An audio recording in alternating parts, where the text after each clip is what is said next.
Dito naman tayo ngayon kay Sara Duterte. Ito mga kababayan, ano nga ba itong kay Sara Duterte, Ken? Huwag kayo manggalit mga DDS, magkwento lang ako.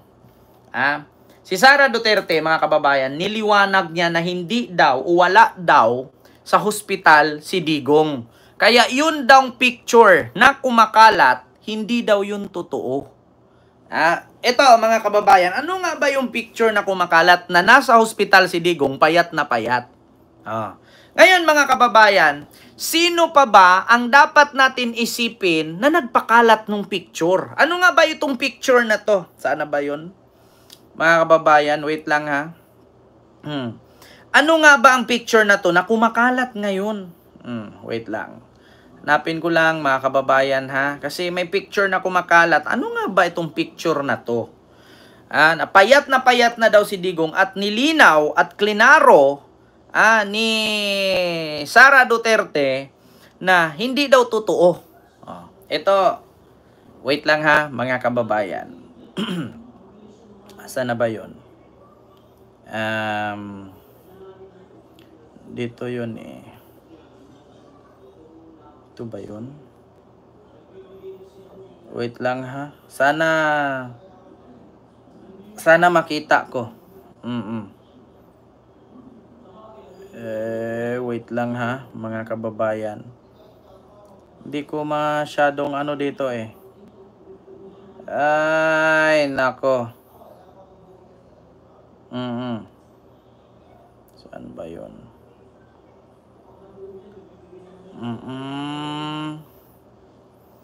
Hindi ko makita mga kababayan yung naturang picture na pinaliwanag ni Sara. Pero ito, sa UNTV News. Pakita ko na lang sa inyo. Tinawag na peke ni Vice President Sara Duterte ang isang Ayan po mga kababayan. Yung picture pong yan na kumalat na si Digong ay nakaratay no, sa hospital at payat na payat. Peke daw yan.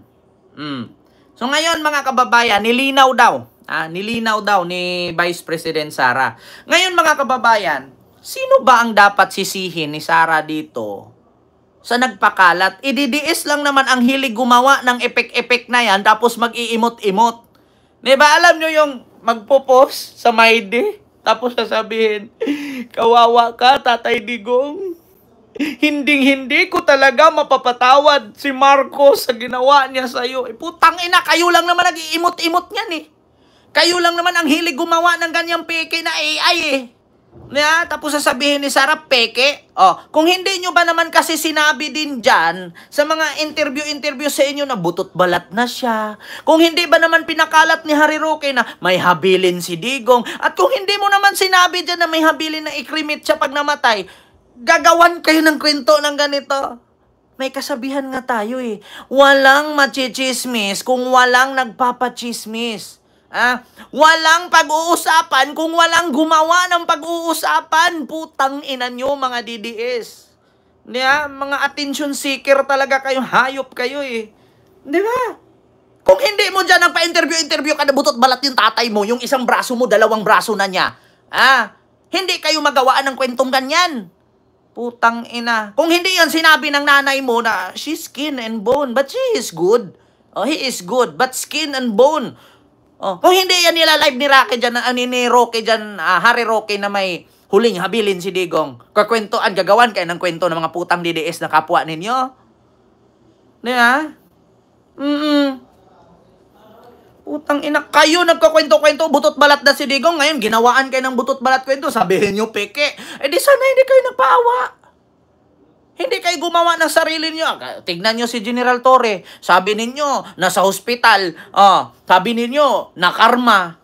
Anong nangyari? Di nakasuhan si Jason Sa, si Banlag na bungal. Na isang matandang fake news na journalist di umano. Bakit?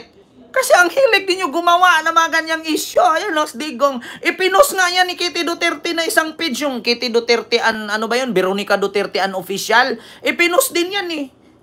Payat na daw, Ayun, Tapos sasabihin niyo, peke. Tigilan niyo nga ako. Alangan naman ng mga loyalista at kakamping kang gumawa niyan. Hindi naman po siguro tanga ang loyalista at kakamping na magpagod mag-edit. DDS lang naman ang hilig gumawa ng AI. Ba't hindi niyo itanong kay Bato? Ba't hindi niyo itanong kay Ba't hindi nyo itanong kay Basti Duterte? Sila na mahilig manood ng AI. Di ba? Alat na litrato ni dating Pangulong Rodrigo Duterte na umano'y nasa ospital at may suot pang identification tag sa kamay. Iginiit ng Vice Presidente na mas mukhang malusog ngayon ang dating Pangulo bagamat kapansin-pansing pumayat Ano daw? at may suot pang identification tag sa kamay. Iginiit ng Vice Presidente. Ano daw, iginiit ng Vice Presidente. Wait lang ha mga kababayan. Kasi para malaman namin ito, para ano natin, na Diyos mio Marimar, tingnan nyo. Na mas mukhang malusog ngayon ang dating Pangulo bagamat kapansin-pansing pumayat ito kumpara noon. Kaya nga sabi ko sa inyo mga kababayan, wag po kayong maniwala dyan sa mga sinasabi ni Sara at ni Harry Roque na may huling habilin. Bakit? Kasi malalaman naman po natin na kung mamatay na si Digong at sinabi ni Digong dyan na i-cremate na lang siya kung sakit siya'y mamatay, pag wag na dalhin sa Pilipinas ng katawan niya, sunugin na lang siya. Alam niyo kung bakit? Paawa ipik kasi hanap simpatya. Ngayon, sabi ko nga sa inyo, huwag kayong maniwala na mamamatay na yan kasi masamang damo yan. Mahirap mamatay. Matagal pa mamatay yan, putang ina. Isasampay na nga lang yan sa sobrang payat. Hindi pa yan mamamatay kasi pahirapan ng Panginoon yan. Minura niyang Panginoon. Pumatay siya ng hindi lang 1,000 kundi 30,000. Ilan ang pinatay niya at pinahirapan niya? Marami. Di ba? Kaya mga kababayan, hindi pa mamamatayan at malaman natin na complicated na yan, ipopost mismo ng ICC page yan. Ipopost yan dun sa page ng ICC na si Digong, 3 bulati na lang pipirma, mamamatay na. May taning na ang buhay niya. Si Mr. Taning, binisita na siya. Yun malalaman natin, mamamatay na. Pero yung kwento lang, ng mga putang inang DDS na yan, huwag kayong maniwala kung nagsabi sa inyo. Sa Pilipinas, gagaling si Digong? Wala kayong tiwala sa galing ng equipment, ng medical equipment ng ICC? Ang laki ng pondo nila dyan. High-tech ang Netherlands. Yung mga sundalo nga sa kanila, 1 buwan walang kain, nabubuhay Tignan nyo, kung hindi high-tech ang gamutan dyan sa Netherlands, bakit si Digong hindi na umiinom ng gamot? Hindi na nga daw umiinom ng gamot. So, ibig sabihin, hindi pa mamamatay. Tapos ngayon, sasabihin, peke ang picture. Sisihin nyo, kapwa ninyo DDS. Kasi yung mga DDS lang naman, ang hirap na paliwanagan at mahilig mag-emote. Gagawa ng editing picture na payat, tapos iiyak-iyak, putang ina. BP Sara, hindi matatagpuan si PRRD sa ospital. Sa halip ito ay nasa regular wing ng detention unit. Bukod dito, sinabi ng pangalawang Pangulo na kailangang linawin sa mga abogado ng kanyang ama kung maaaring maglabas ng health bulletin ang International Criminal Court. Mag-antay kasi kayo na maglapas ng health bulletin ang ICC. Pinangunahan nyo kasi butot balat na siya. Ayan, tignan ninyo ang consequences ng ginagawa ninyo. Akala ninyo sa ginagawa ninyo may maniniwala pa sa inyong DDS, butot balat na, kawawa siya, live naman si Harry Roque, wala na, may huling habili na si Tatay Digong, sabi naman ni Robin, sa tingin ninyo pag namatay, tapos paawa epek na naman si Bongo at si Bato, kailangan umuwi siya, dumagdag pa si Cayetano, i-house arrest na lang. Di ngayon yung mga bubong DDS naniniwala, tapos ngayon may kumakalat na picture na payat, sasabihin ninyo peke. Tigilan nyo kasi yung paghanap ninyo simpatya. Tigilan nyo yung pagdadrama ninyo para kaawaan ng tao. Para saan? Para ma-serve yung dynasty ninyo at magiging presidente si Sara sa 2028. Kukuha kayo ng simpatya. Gagayahin nyo style ni Ninoy na habang pinatay si Ninoy, naging presidente si Cory. Walang ganun, Mars. Iba ang sitwasyon ni Ninoy at ni Cory sa sitwasyon ni Digong. Di ba? Puro kayo paawa. Ngayon, yung consequences ng paawa at drama ninyo, bumalik sa inyo. Kasi mga bobo nga kayo. Hindi kayo marunong mag-isip, mga putang ina ninyo. Drama kayo ng drama, gawa kayo kwento. Ngayon, nababalikan kayo sa kwento ninyo, sabihin ninyo, peke. Putang ina. Sinong sisihin ninyo dyan? Kayo lang naman mga DDS mahilig gumawa ng mga fake news at mag-e-edit ng video. Ilang DDS supporter na nahuli ng NBI. Puro editing video. Mayroon pa ngang ginaya yung post ng TV5 na si PBBM daw, inilegalize daw ang droga. Putang ina, DDS na naman gumawa niyan. Tapos kami na naman may kasalanan? Ba't hindi nyo ititrace yung nag-post niyan? Di ba may mga intelligence fund kayo? Ba't hindi nyo ititrace yan? Kung sinong nagpakalat. Pag nalaman ninyo yan, DDS pa rin. Putang ina. Yan, huwag kasi kayong kwento ng patapos. Antayin ninyo maglabas ng bulletin or health bulletin ang ICC.